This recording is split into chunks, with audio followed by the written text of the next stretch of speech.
Speaking from the White House tonight, today a judge in the city of Philadelphia ordered election officials to allow Republican election observers to watch the votes being counted from within 6 feet. Hard to know why they were excluded in the first place, and amazingly, Democrats have appealed that order. On what grounds? It's not clear.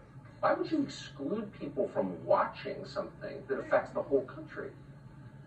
The Trump campaign says officials did not comply with the judge's ruling. A judge in this state issued a ruling that the Board of Elections has summarily dismissed. They believe they are above the law. It is shameful that the Board of Elections here in Pennsylvania thinks they do not have to listen to a judge's order. This judge has ordered us inside to review this process, and the Board of Elections and your sheriff said no. So what do? We go get relief by the federal government to make sure every legal vote is counted. Okay, so in case you couldn't hear that, let's simplify the question. Why would anybody try to prevent oversight of vote counting? It's a really simple question. What's the answer? One poll watcher, a man called Brian McCafferty, explained that election officials just weren't allowing him to watch what they were doing. Okay, my name's Brian McCafferty. I was inside the Philadelphia Convention Center today, kept observing people counting votes. I got thrown out because I took video of corrupt people trying to undermine the President of the United States. And this gentleman right here, he threw me out. He told me I'm not allowed back in. And the reason is because I took video of people trying to undermine and have a coup against the President of the United States. Brian McCafferty joins us now. Mr. McCafferty, thanks so much for coming on. So tell us what you believe you saw in there. Hi, Tucker, can you hear me? I can hear perfectly, thanks. Okay, great. So yesterday I was asked to be a watcher. It's called a pre-canvas/canvas watcher. And I walked into the convention center yesterday at 8 a.m., not knowing what I would expect. And there was really no direction.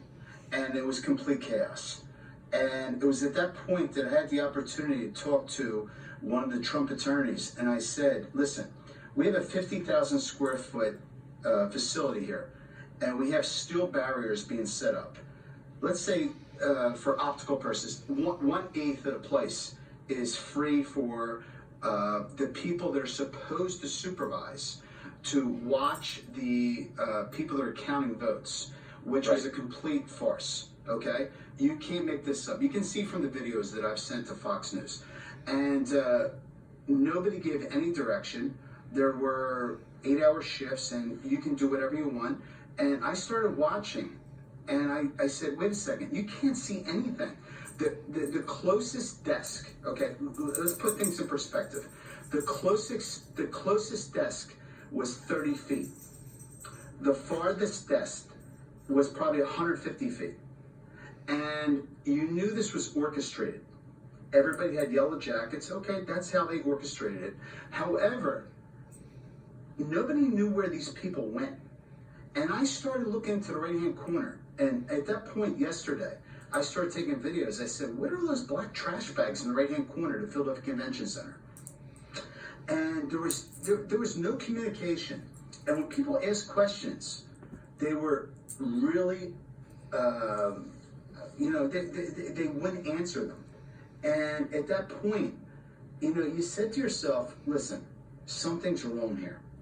Something's wrong. So I left yesterday at 4 o'clock. I came back today, and I started taking videos and pictures inside the convention center. And the reason you and I are talking is one went viral, okay?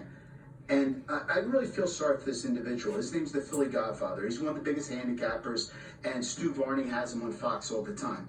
And his Twitter account shut down right now because on what grounds? There is no ground because people are listening to it. Freedom of speech. And I'm just telling you what I'm seeing. And if I tell you yesterday that when you walk into the convention center And this is, we're not talking about, we're talking about we're talking about President of the United States of America, okay? And I walk up and there's still barriers, like we're criminals, okay? And the closest you can see is 30 feet away. And today, Corey Lewandowski and Trump's attorneys are inside the convention center today, and they move everybody up, okay? And you still can't see what's going on. There's something wrong, man. There's something wrong. Listen, you don't have to be a Democrat or Republican. You know something's wrong. And this is really sad in America right now. Well, I mean, if they're having you, quote, observe from 150 feet away, I'm 51, I can barely see 10 feet away. I mean, that's what, you know. Brian McCaffrey, I appreciate your coming on tonight and telling us what you saw, or rather what you didn't see. Thanks very much. Good for you for being... But Tucker, I also took video of what I saw. I took video of what I saw. And that's why I got thrown out. Yeah. Of course. Too much transparency. And by the way, if I could just say the obvious point that no one wants to say, the city of Philadelphia has a long and very well documented history of corruption. Doesn't mean corruption's going on now, but it means it has a lot in the past. So the onus is on them to reassure our concerns about their vote counting. It's not on us, it's on them. Well, and they're preventing you from watching? Okay. Well, let's just finalize this. The mayor let this city burn to the ground. Yeah, I noticed. Okay? Jim Kenney and Josh Shapiro. Let's just say something. Josh Shapiro said before the election that, Trump can't win. Are you kidding me? Yeah. That's not reassuring. Are we really...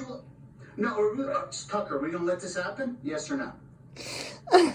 We're going to watch as carefully, press as hard, be as honest as we can be, because in the end, no one will believe the results of any election if they don't believe the results of this election.